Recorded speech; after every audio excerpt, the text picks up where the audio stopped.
And now it gives me great pleasure to introduce Lois Ann Yamanaka, who just flew in from Honolulu. Lois Ann is the recipient of 2 pushcart prizes, the Elliott Cades Award for Literature and the Asian American Studies National Book Award, and many other honors as well.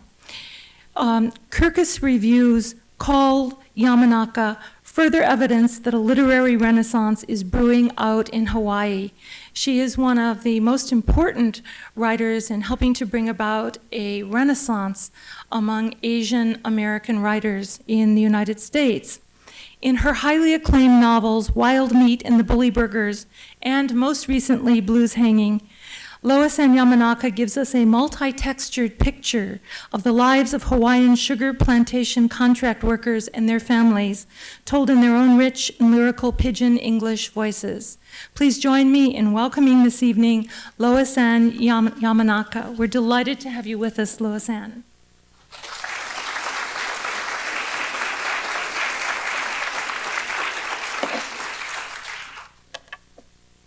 Good evening, everyone.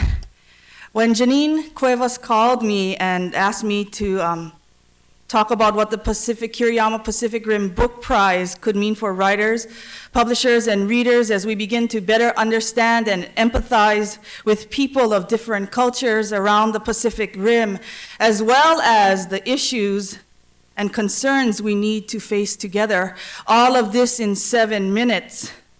The small okay I emitted from my throat almost made me choke. But I'm very happy to be here with you and my friends and my family tonight. So I'm going to get straight to the point. It is my hope that the Kiriyama Pacific Rim Book Prize continues to honor the languages, indigenous and immigrant peoples, our lives, our faces, our histories, our traditions, and our complicated sensibilities by continuing to recognize and ensure that our fast-growing body of work has a mighty place in American and world literature. For too long, many of us from the Rim, from Pacific cultures, have been systematically and institutionally duped into believing that we had no literary value or voice. My friend, the writer Darrell H.Y. Lum, further contends that until we see ourselves as the stuff of literature, a character in a story, a persona in a poem, a child on an island worthy of text and word. Until we see ourselves in literature, we do not exist. Growing up, I never read poems or stories with island children as protagonists who spoke or felt the way I did. No one in our readers or primers looked like my mother or grandmother. No one in the scholastic scope plays that we read resembled my father or my uncles. No one lived in houses with aluminum roofs or bathed the dogs in the wash basin outside. No one planted obake anthuriums from seeds under the lychee tree or ate dried opelu straight from the aku drying box full of fat flies. No one spoke pidgin. I have come a long and hard way to my belief that cultural identity and linguistic identity are skin and flesh to my body. But because I never heard my voice or saw my face in literature, I did not exist. Throughout my schooling and into the university setting, I never wrote about it, I never read about it, I never spoke in the language so utterly connected to emotional revelation, because for me, I was invisible to my learning. But the growing body of poems and stories from the Pacific and from Hawaii, sometimes written in our island Creole, is the evidence of the integrity of language and the many cultures that populate these languages. And I've come a long and hard way to know, as fiction writer Lisa Asagi once said, that it is impossible to ban the sound of one's memory. For many years in Hawaii, we kept our stories and poems in the islands. After all, nobody but locals understood or appreciated pidgin. And we chose instead to let outsiders tell the world and us about us. Many writers from Hawaii now tell their own stories, the way generations have lived these experiences, to show us about us, to be the stuff of literature. In doing so, we join other writers from the Pacific Rim in writing about the specifics of our cultures And in doing so, we all touch upon the universal. In our details of home and family, relatives and gathering, foods we prepare and eat, relationships to friends and neighbors, we bind ourselves to what it means to be human. I want to say what Paul Auster said, that the world enters us through our eyes, but we cannot make sense of it until it descends into our mouths. There are an innumerable array of real voices from the Pacific Rim. From these voices come stories the way they need to be told by peoples who inhabit these places, the way that they have experienced the world through their eyes.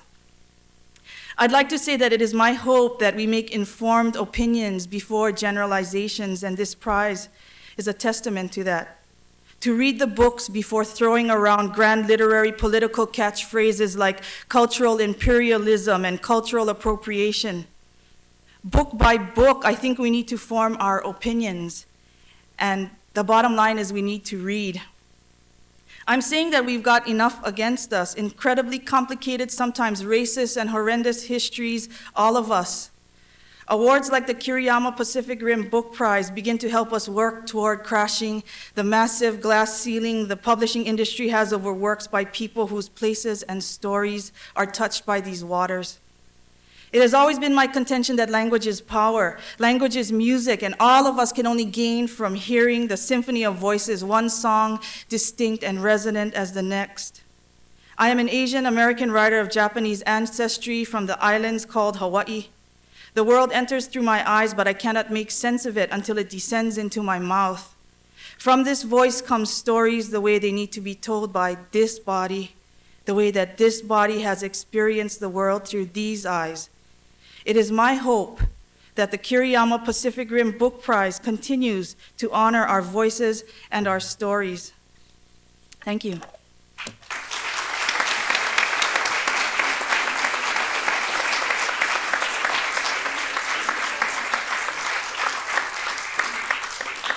Loa-san, thank you so much. And we all share that hope for the Kiriyama Pacific Rim Book Prize in the future. Before introducing Alan Brown, I also wanted to recognize a very special person who isn't here but who is in Japan tonight, and that is Sumiko Tsutsumi, who is the chair of the Kiriyama Pacific Rim Foundation Board and the daughter of Reverend Kiriyama. And we miss her this year. She brought her constant support, her gentle presence, and her quiet elegance to the ceremony last year. And I would like to express publicly our great gratitude to Sumiko for everything that she's done. We're delighted to have back for a second year, Alan Brown. Alan is the winner of the first Kiriyama Pacific Rim Book Prize for his novel Audrey Hepburn's Neck, which I hope all of you either have read or will read. Alan is a writer, he's a journalist, he's a freelance writer for Travel and Leisure magazine, a commentator for the BBC. He spent 7 years in Japan, where he was, among other things, a Fulbright journalist, and where he conceived the idea for Audrey Hepburn's Neck. He's currently working very closely with film director Wayne Wang on the screenplay for the forthcoming production of Audrey Hepburn's Neck as a movie. We look very much forward to that. And he is also working on a second novel entitled So Shoot Me, which is set here in Noe Valley.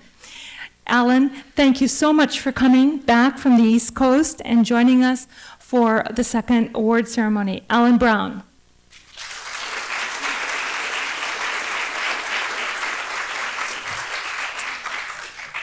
That was a nice plug, wasn't it? Thank you, Barbara. Before I came up on stage, Chalmers Johnson pulled me aside and reminded me what he whispered in my ear last year when I came on stage, which was, keep it short. So I'm going to keep it short. I want to thank everyone here. It's a pleasure being back at the library, which is, not to speak badly of New York's branch libraries, but I feel very much at home at this library, and I've done a lot of research here on my next book. I received a letter from Barbara and Peter about 2 months ago asking me if I'd come and speak about my experiences as the winner of the last Kiriyama Book Prize. And I interpreted that to mean that they wanted me to talk about what the prize meant to me as a writer.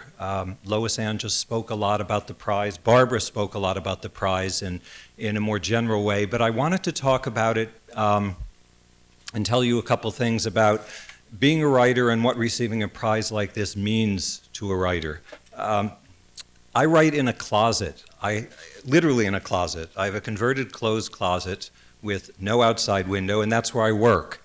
And most of the time when writers get together, people think that we talk about writing, but what we really talk about is money. We do. Writers don't receive a paycheck, you know. Nobody asks us to write our books. And most of the time what we talk about are our rents, our apartments, our converted closed closets. We talk about strategies for making it each week and each month and each year. Every writer in the audience here and up on stage knows what I'm talking about. Because if we share nothing else, we share this.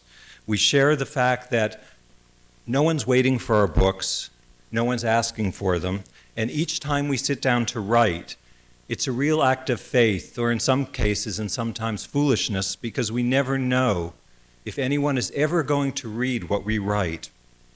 So if nothing else, what we share is this constant struggle to financially survive and to stay the course without a lot of support. So to me, it's something of a miracle that out of nowhere, it seemed, about a year ago, the Kiriyama Pacific Rim Book Prize, and not incidentally a very generous check, appeared, and it handed me as a writer two very great gifts.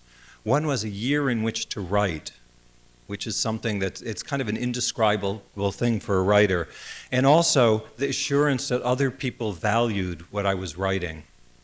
I mean, you can look around in here tonight and you probably wouldn't know it, but literature and art are not very much valued in this country anymore. The United States Congress has been trying for 3 years to destroy the National Endowment for the Arts. Publishers are paying millions and millions of dollars to celebrities while wiping literary authors off their lists.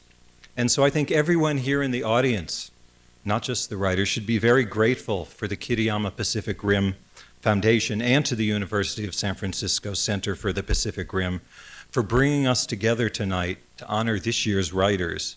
I think it's a great act of generosity and an act of faith in literature. I wanted to bring up one other thing because Lois Ann brought it up, but 2 weeks ago we were on a panel together at the Northwest Book Festival in Seattle. It was a panel of Pacific Rim writers.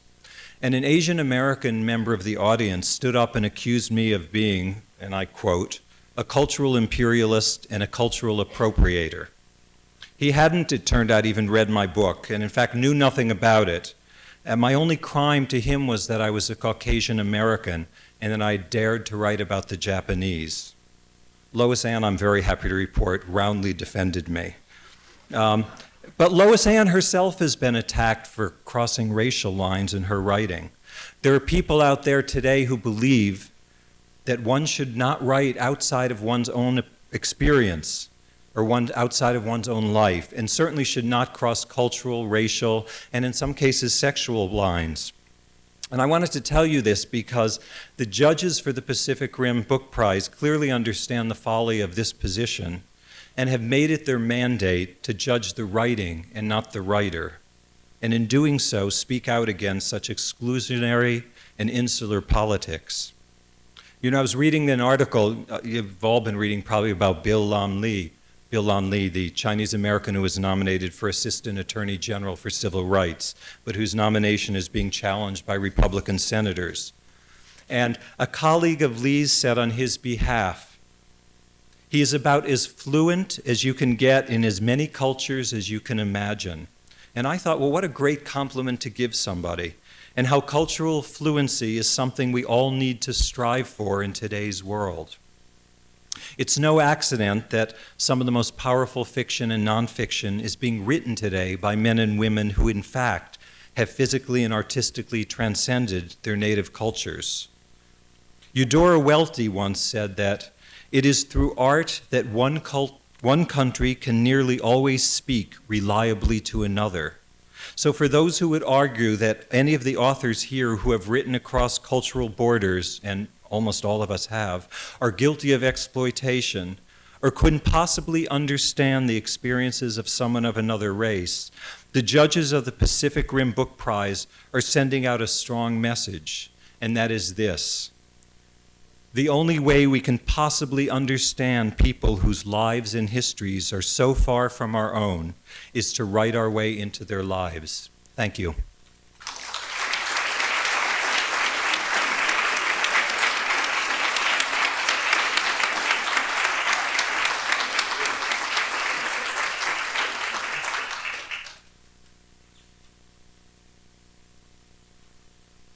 Good evening. My name is Peter Coughlin, and with Barbara Bundy, I am administrator of the Kiriyama Pacific Rim Book Prize and president of the Kiriyama Pacific Rim Foundation. And I'd just like to say, Alan and Lois Ann spoke from the heart. And I'd like to say from the heart, thanks to them for expressing vividly as writers what falteringly and tentatively USF with Barbara and with the backing of USF and ourselves from the Kiriyama Foundation, moved towards a few years ago. To hear from them the sort of response, this is a worthwhile project, when not everyone thought that was the case some years ago, is enormously heartening. And we want to continue learning as we go, making mistakes, no doubt, to carry that forward. Barbara mentioned understanding as one of the main focuses and aims of this whole Kiriyama Pacific Rim Book Prize. Understanding it is. I was a bit disconcerted, since words are the heart of this understanding for us and what they create, and the way Lois Ann and Alan describe what words do in their evocative fashion. In London, not long ago, I was with a friend of mine, a University of Philosophy at the University of London, and as I was going out of his door, I noticed a big placard on the back of his door. It was a quotation from Antoine Saint-Exupéry's Little Prince, and it said, what the fox said to the little prince: words are the source of misunderstanding. And as I looked at that and thought that our whole business here is with words and what they can do, I was disturbed. But then I remembered an incident that Janine Cuevas, who works with us on the prize as our very able assistant, told me when we were fashioning our description of what we wanted to do that's in the program. And we described that what we wanted to do was to spotlight with the prize ideas, and not only ideas, but also experiences, attitudes and stories, ideals and vision that will contribute to the common good around the Pacific Rim. That word vision, I'd written vision, and then, as we always do, because we share very closely, Barbara and I, it went back to Barbara for her words. She saw vision. That's just one vision. It's imposing, it's imperialistic. So she crossed it out and put visions. It then went to a first draft to printer, came back to me back in London. I saw this visions. I said, no, we don't want people talking about religious visions. And I thought to me, we're not going to try and encourage all sort of people talking about what they might think of their visions or not. We'll cross it out. We've got to have vision. This went back about 4 or 5 times until eventually we recognized that what we want is a vision of visions, to encourage all those views and ideas and ideals around the Pacific that will please God in an area that has known, as the founder of the foundation, Seiyuu Kiriyama, said, experienced enormous devastation in this century, and to attempt to offer ways which understanding can come closer. That is certainly what we want to do. And to celebrate, what we're trying to do without being megalomaniac about it and making some tiny contribution in this vast Pacific, a little drop in the ocean, to celebrate the community of authors and publishers and booksellers and all those connected with the whole business of books and the communication that means, to celebrate that and in some way encourage it. The heart of this for us in our prize are our judges. One of the most delicate and demanding and difficult qualities is to find that panel of judges. And last year, we were very fortunate to have 5 judges who took us to what I believe was an excellent shortlist and an excellent winner. And I see that one of the people who was with us last year, Connie Ong, Jade Snow Wong, is with us in the audience, who bore the strain of that last year, and I did it myself with Barbara and Chalmers Johnson and Yoriko Kishimoto. And this year, too, I think the shortlist, personally, I wasn't a judge this year, it's a relief for me, is an enormously good shortlist. It expresses variety. It expresses variety of background, parts of the Pacific, different voices in the way Lois Ann was talking about, and in a way that crosses all sorts of divides in the way that Alan was talking about. I think it's a tremendous shortlist, and I pray that as we go on a continuity and change is the principle we've adopted for the judges, continuity, but gradually changing as the years go on, to continue that and coming through not only with a final winner, but celebrating the other books and all those even many good books that couldn't be on the actual 6-book shortlist. It's our judges. And I'd like to introduce you briefly to those judges this year who have borne the burden of reading 197 books. Now, I've got to tell you a secret. I did say last year that all of us really should, for the integrity of the prize, read every book. But I remember one marvelous book of 700 pages on the ecology of Kalimantan that came in. And as I got to the second page and going down what the ecology, I've got to admit I did not read every single word of the ecology of Kalimantan. A marvelous book as it was fairly obvious that it wasn't really our prize for that year, but an excellent book. And I'd love to find other ways of celebrating that and many others. But we do attempt to read, as far as we can, every book. That's part of the integrity of the prize. Well, Barbara Bundy, Dr. Barbara Bundy, the executive director of the Center of the Pacific Rim at the University of San Francisco and co-administrator with me of the prize, volunteered to spend part of her mini sabbatical, 3 months, on the Russian River reading 197 books. And I think that was an enormous sacrifice. And Barbara, I want to thank you for that. You're looking all right in spite of that. You don't look as though you're failing away. Every minute of it. Sign that, would you? And really, I'm enormously grateful. Barbara herself, you can see the bios in this wonderful program that Janine produced. She herself has a very long background, not in academia itself, but also in literature. She was a professor of German and Russian literature for many years and holds a doctorate precisely in that area.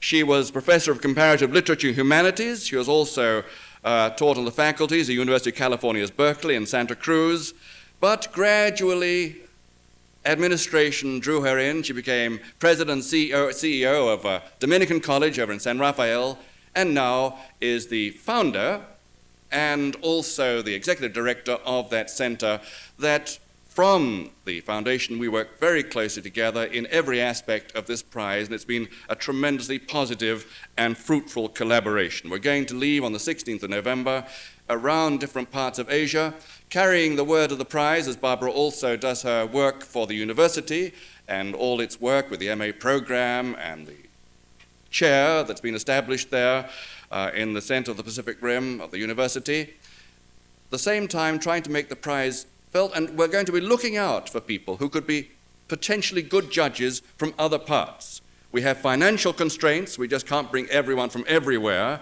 but I really would want to reach out to different parts of the Pacific and see men and women of different backgrounds who will have the balance, the knowledge and the enthusiasm and the breadth that we need to really maintain the credibility of this prize. The judges are central. Patrick Hatcher, the tall gentleman there with the blue shirt, was also a judge this year. Patrick was the author of a seminal work, The Suicide of an Elite, American Internationalists in Vietnam. He had a distinguished career in the US military, but he actually is a man who's lived several careers because after leaving the military, he has a PhD in history, he took on a second career in academia as a professor of military science and a lecturer in political science at the University of California at Berkeley. He was named Instructor of the Year in 1988. He's a very good communicator. We found when we want sound bites, Patrick is our man.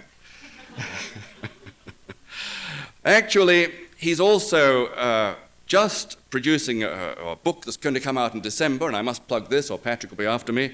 It's a book coming out in December. It's his third book, and it's called North American Civilization at War. And it's a study of the World War II, looking at the battles of the sky, sand, sea, shore, and snow. We wanted it on display here, as the other books are outside, but it hasn't actually yet come out.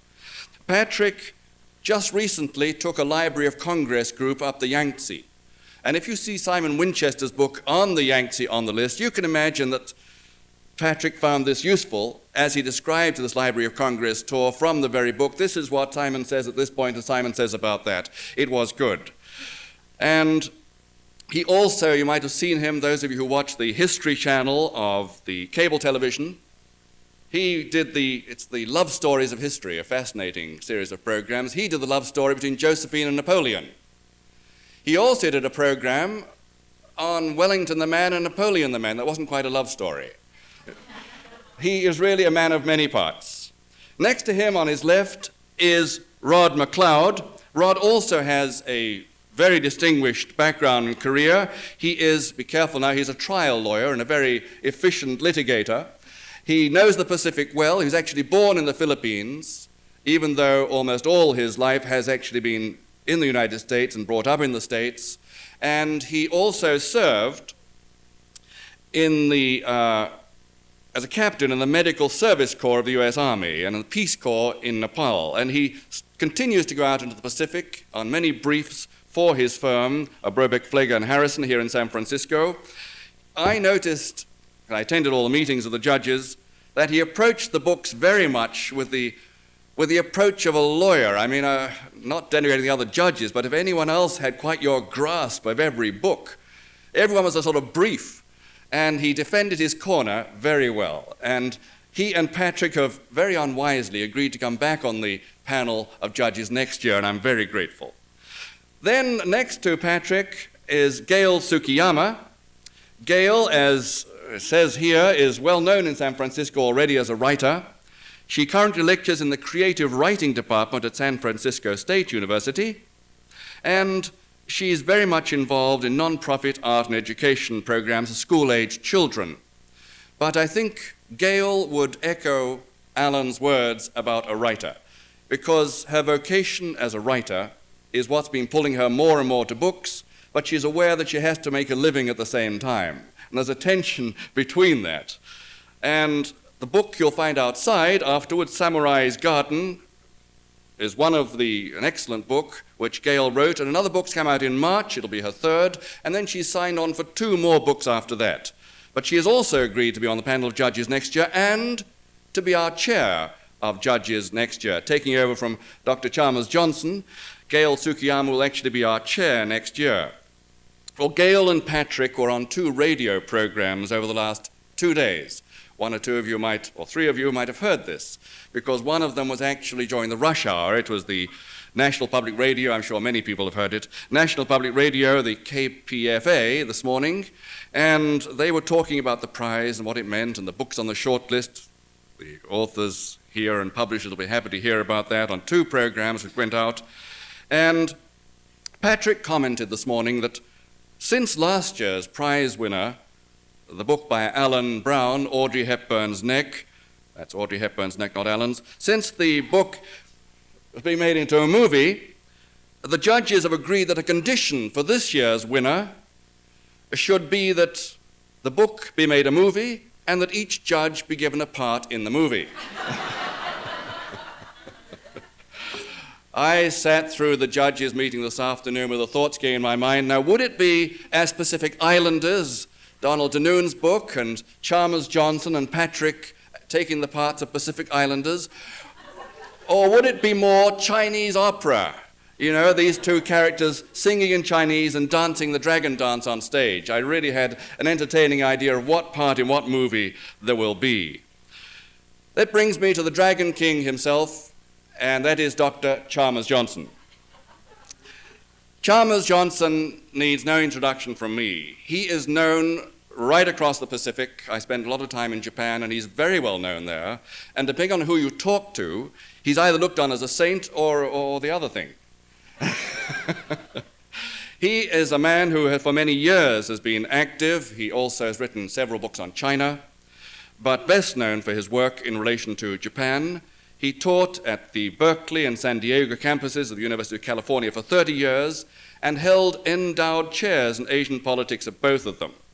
A fellow of the American Academy of Arts and Sciences, Chalmers has been honored with fellowships from the Ford Foundation, the Social Science Research Council, and the Guggenheim Foundation.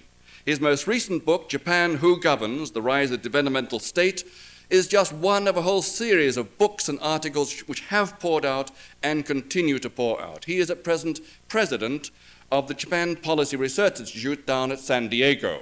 but he travels constantly around the Pacific, and you'll hear him in all sorts of programs on radio and television and in the newspapers.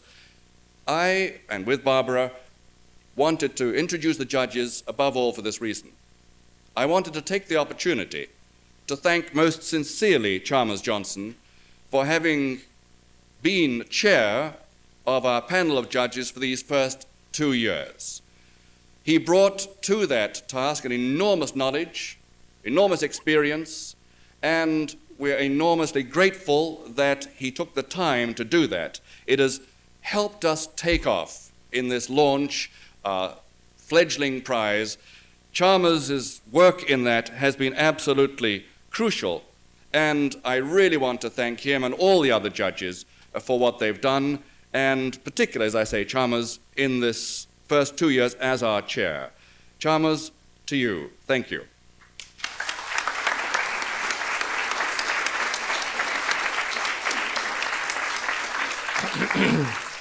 Peter, thank you very much indeed. It is a pleasure that it's been so well launched and that I'll be turning it over to Gail.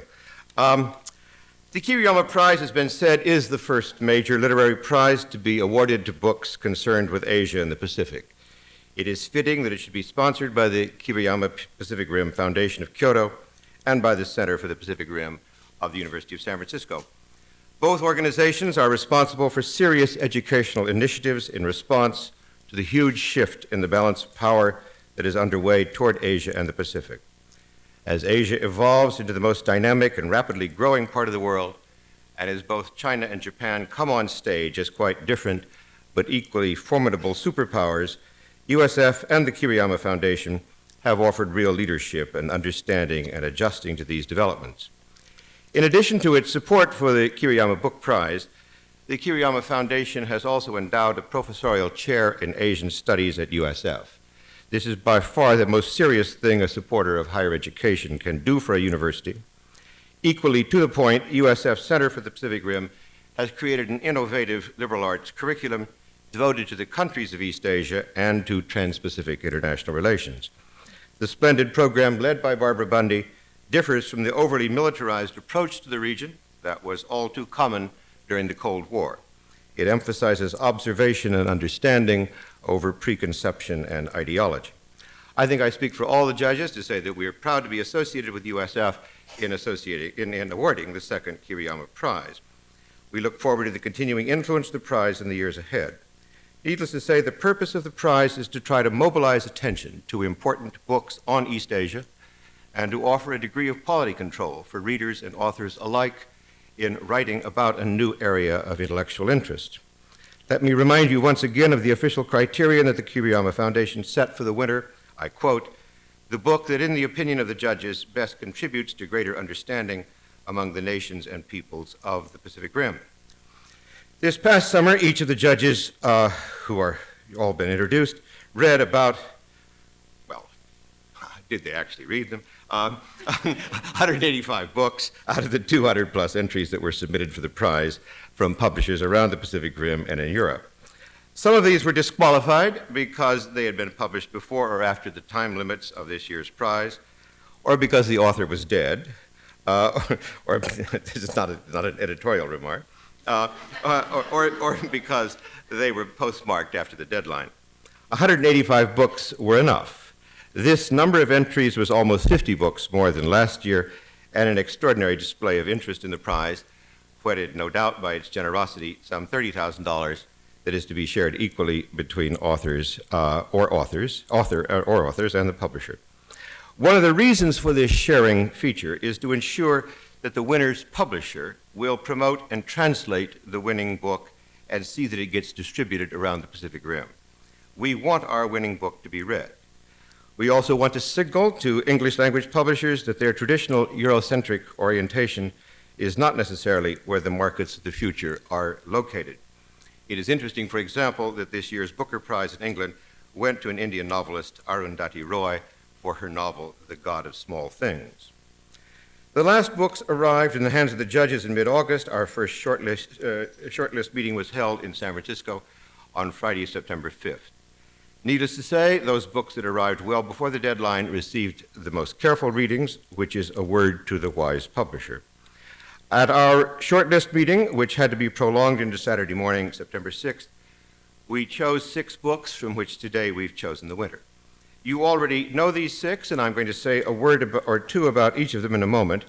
But first, I'd like to exercise my privilege as chair of the panel of judges to mention one book that most judges liked, but that did not make it onto the final list. I do this in part because there are authors and publishers of the audience who are not among the finalists. In a typically snotty piece in the New York Times on the awarding of the 1997 Nobel Prize for Literature to Dario Fo of Italy, the paper listed all the unknowns who since 1901 have received the prize, and the many famous writers who were overlooked.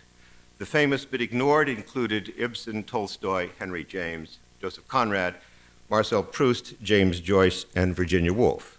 Whereas among the mediocrities, we find Werner von Heidenstam, Henrik Pontoppidan, and Pearl Buck, who won the prize in 1938. For decades, the establishment has turned up its nose at the only American woman ever to win the Nobel Prize for Literature, namely Pearl Buck. This year, the Kiriyama judges all read and admired Peter Kahn's Pearl S. Buck, A Cultural Biography, published in 1996 by Cambridge University Press of New York.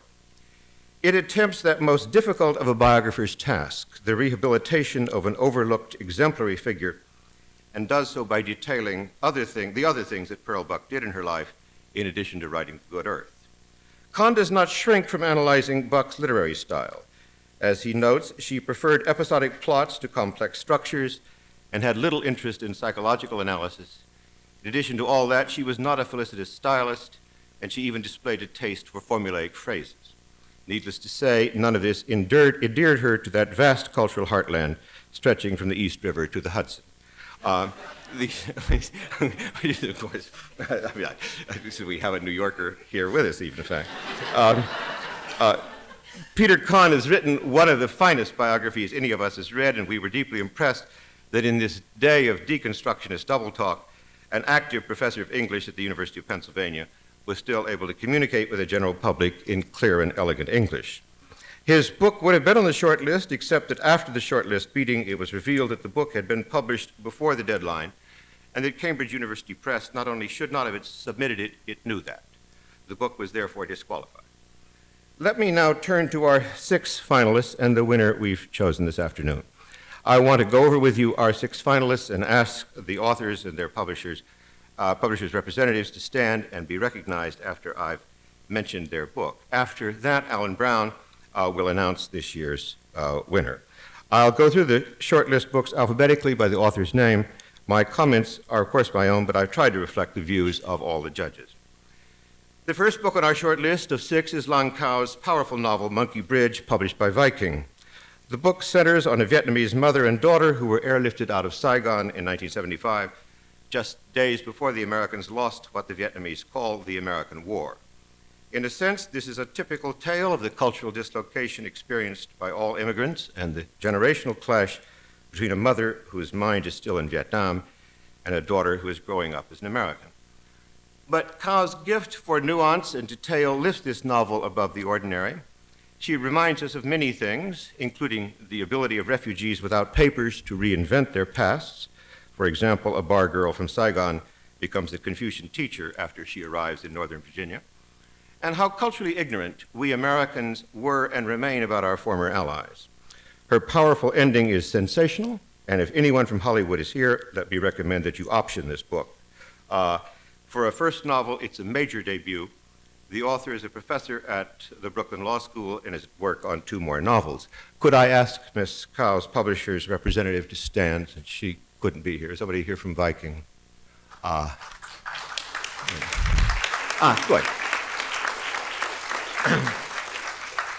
The second book on our short list is Bruce Cummings' Korea's Place in the Sun, A Modern History, published by W.W. Norton and Company.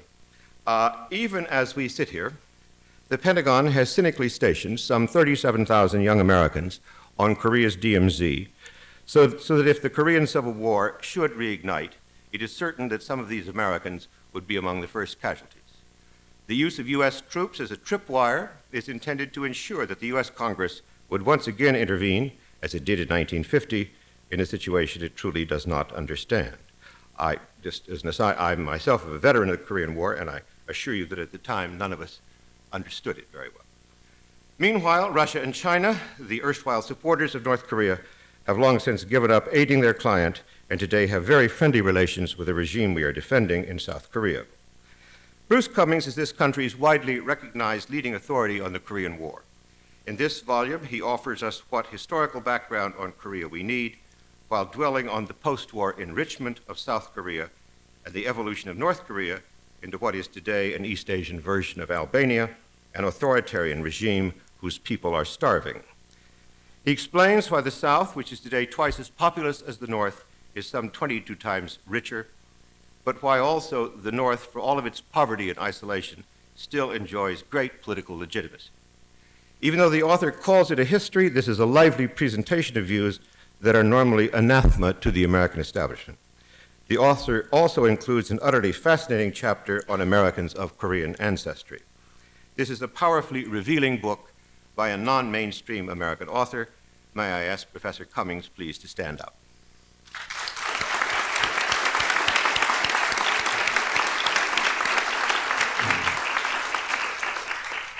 Our third shortlisted book is The Cambridge History of the Pacific Islanders, edited by David Denoon of the Australian National University in Canberra and his colleagues elsewhere in Australia and at the University of Hawaii and Auckland University. For those of you in the audience who are academics, the choice of a Cambridge history will seem unusual. These famous volumes are usually the place where distinguished but aged professors publish their parchment-like lecture notes whenever their specialties are chosen for the Cambridge imprimatur. The startling thing about the Cambridge history of the Pacific Islands is its freshness and truly insightful treatment of a very complex subject. In these postmodern times, the chapter on how European imperialists and missionaries divided up the Pacific into Melanesia, Micronesia, and Polynesia is as good an introduction to contemporary academic methodology as one could find. The chapter on atomic testing in the Pacific also brings home to the West that during the Cold War, the Soviet Union tested nuclear weapons within its own territories, while the United States, Britain, and France almost continuously from 1946 to 1996 tested their weapons on islands whose peoples were politically subordinated to the nuclear powers. And the chapter on the movement of the Hawaiians to gain their independence from the United States may well foreshadow one of the great political struggles of the next century. This is a truly a brilliant and creative reference book. May I ask Professor Denoon and the representatives of Cambridge University Press of Australia please to stand up.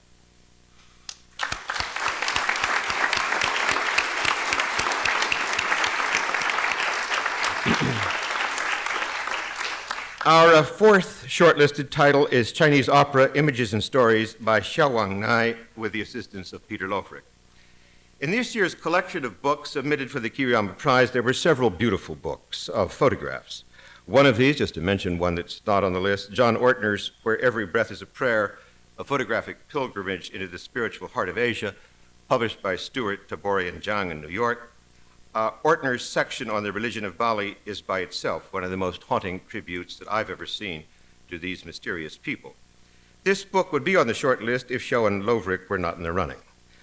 This is because Chinese opera is not only one of the most beautiful books recently published anywhere, but also an indispensable guide to one of the great art forms of the world, an art form that is in mortal peril as China accelerates its economic modernization. The photographs, all in color against black backdrops, are by Shou, a Hong Kong photographer who started taking pictures of Cantonese opera in 1981. Here he publishes 193 stunning photos of actors in full costume acting out many famous characters. Peter Lovrick, who teaches Chinese performing arts in Toronto, provides historical background, some details on the gestures of the singers. A whip indicates a horse, white facial paint signifies duplicity, things of this sort, and plot summaries of more than 50 different operas. Many of you will be aware of Chinese opera through Lillian Lee's Farewell My Concubine and Chiang Kai-gai's film of the same name, or through the singing and grace of the doomed third wife in Zhang Yimou's film Raise the Red Lantern. During the Cultural Revolution, the Maoist regime, and particularly Mao's wife, Jiang Qing, virtually destroyed Chinese opera for political reasons. If it ever revives, it will certainly be due in part to the loving treatment that Shou and Lovric have bestowed on it with this exquisite book. Could I ask the authors and their press representatives please to stand up?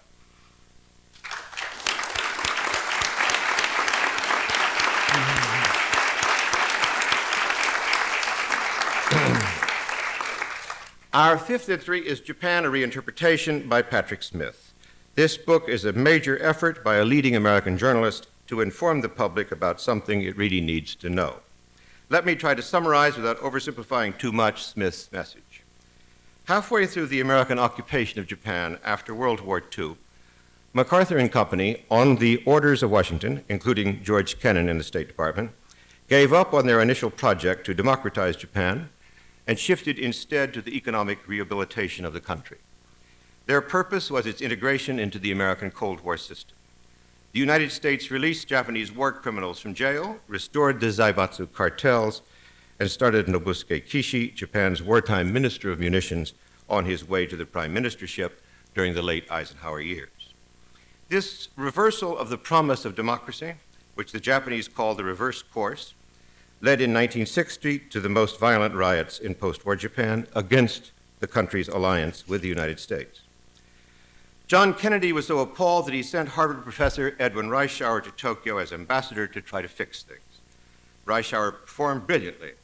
He reinterpreted Japanese history to turn Japan into a homegrown democracy that had been temporarily betrayed by militarists from 1931 to 1945. Reischauer, in effect, fabricated an intellectual cover for the American alliance with a now democratic Japan. The main problem with this American Cold War success is that the Americans started to believe their own propaganda. They end up today in a post-Cold War alliance with a Japan they are militarily defending while economically going into debt to, and a Japan that is itself deeply confused about its own identity. Needless to say, this is a powerful thesis, as Smith presents it with great sympathy and insight. Could I ask Patrick Smith and the representative of Pantheon please to stand up?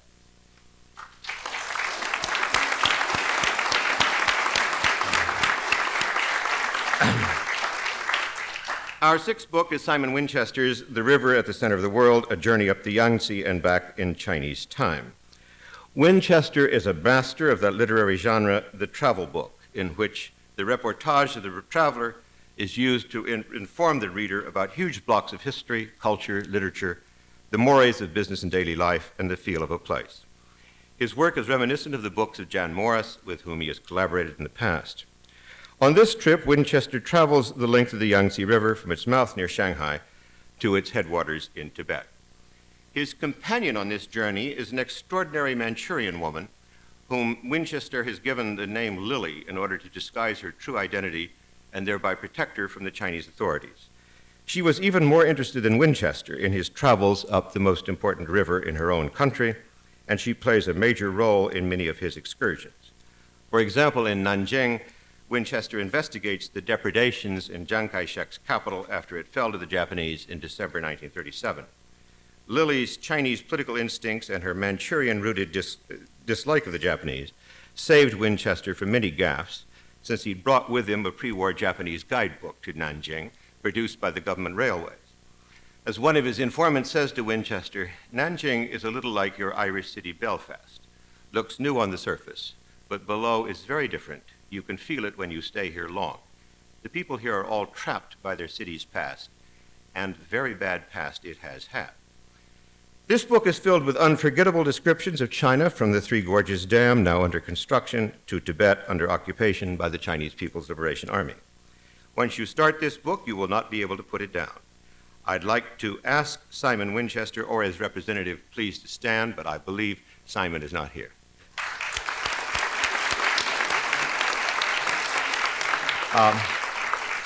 It's now time to announce our winner among these important books. Alan Brown, the author of Audrey Hepburn's Neck, and our winner last year, will, if he would join me here at the podium, I'm going to play Glenn Close to his Jodie Foster and hand him the envelope.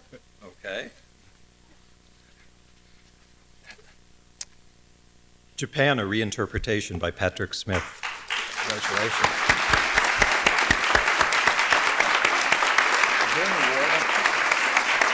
Congratulations.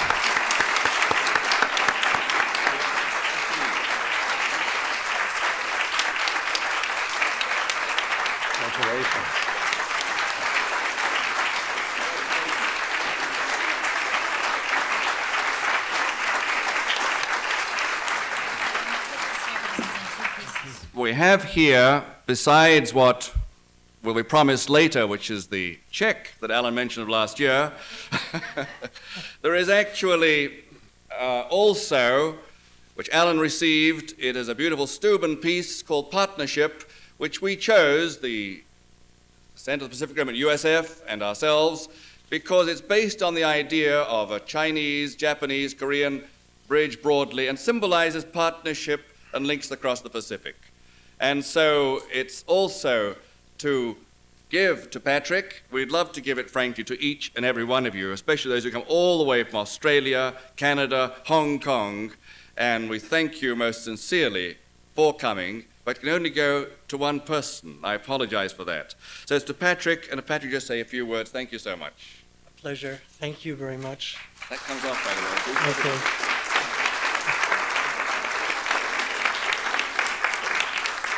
No matter how much you anticipate an eventuality such as this, there's no way to really be ready for it. I brought with me tonight Alan Brown's novel, chiefly because I want him to sign it. But there's a passage in it I'd like to read, very brief. It's toward the end of the book. As any of you who have read the novel know, it's a novel of discovery and self-discovery. And in this passage, toward the end, an American woman says to the main character, a Japanese, "I can't imagine what it's like for you, discovering your own history. So exciting, yet strange." Spoken by an American to a Japanese, but I, as an American, identify with it very closely, not only because it's a moving passage, but because it is very strange to discover our own history, particularly for me as a journalist. Often we don't have the opportunity to go back into the past and understand as thoroughly as we might the events upon which we're reporting. It's a very strange moment to be writing and publishing in America, not only because of the sort of knots the industry seems to be tying itself in right now, but because I think we live in a time when we might well have looked back over the last half century and reassessed ourselves. Instead, we have turned further, it seems to me, into a version of history that is at least partly fiction and partly mythology. It makes writing difficult, especially for trying to write serious nonfiction. I mention this not to say something attractively contentious, but because it's against this background that I am so very grateful for the recognition this book has been accorded this evening. I could thank many, many people. Of course, I would like to start with the Center and the Kiriyama Foundation, the jury members, many, many people who are not here this evening, a few who are, who either steered me in the right direction or turned me back from the wrong direction. But I don't want to mention any names. I think those people know who they are. I want to mention only one and let it stand out in stark relief, and that is my wife Caroline, who's here this evening.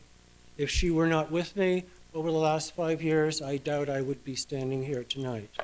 Thank you very much.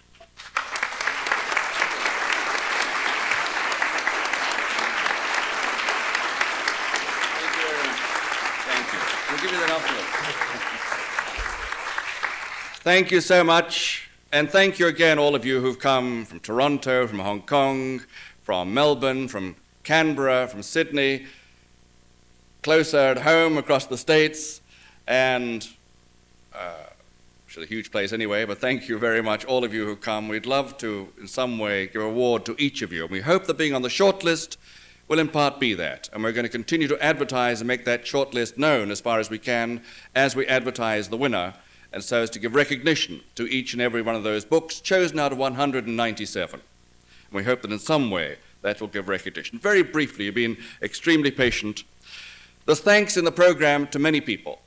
I just want to mention briefly, once again, the library, and in particular Laura Lent, who is the exhibitions and programming manager here and has worked very closely with us. Laura, thank you so much.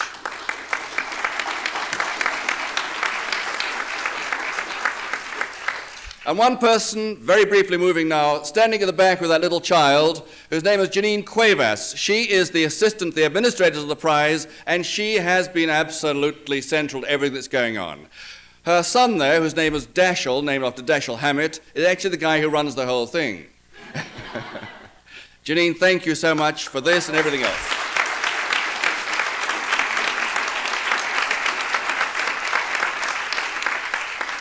Outside, you'll find a few refreshments, an opportunity to chat, talk, meet the authors, publisher representatives and publishers and one another and the judges and so on. You'll also find almost all the books. You'll find all the books on the shortlist, plus Gail Tsukiyama's book, Alan Brown's book, and Lois Ann Yamanaka, book by her. And I imagine they'd be willing to sign a copy if you purchase them. Noel Softman and Clean, Well-Lighted Place has lined the whole thing up out there, and thank you very much for that. Thank you all for coming, and thank you for your encouragement. The fact that you're here encourages us to go on to try and give recognition to this great family and community of authors, publishers, and people in the whole area of trying to get the word across, even if words are a source of misunderstanding, here in the Pacific. Thank you so much.